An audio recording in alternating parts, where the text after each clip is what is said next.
Snow Badua nanawagan sa SPP na mag-resign na si Coach Chot Reyes at nakiusap na baguhin ang coaching staff na Gilas Pilipinas.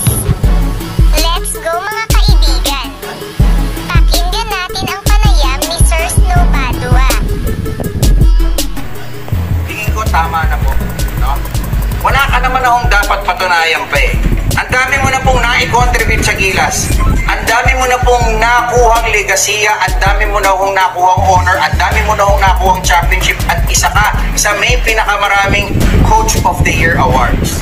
But, yung Gilas coaching natin is no longer for you. Okay? Para po sa akin, pati po SPP, pati po mga players ng Gilas, nasisisi at nababash dahil sa kawalan ng sistema ng team natin na dapat sinisisi po sa coaching staff headed by you. Natalo lang ho tayo ng gold doon sa SEA Games, di ba? A few years back, hinihingi na ho ng tao yung iyong resignation. Pero kumapit tuko ka pa rin po dyan sa pwesto.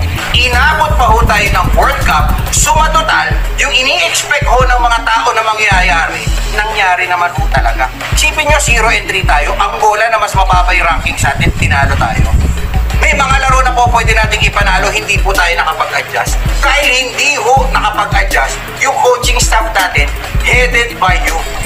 Alam mo, Coach Chot Reyes, dapat bumalik ka sa sistema ng mga gladiators nung araw. Listen to the map. Pakinggan mo kung ano yung gusto ng tao. Sundin mo yung gusto ng tao. Pag sinabi nila, tsugihin mo yung kalaban mo, tsugihin mo. Sa sitwasyon mo, pag sinabi nilang bumitaw ka na, huwag ka nang magpalusot na nag-file ka ng resignation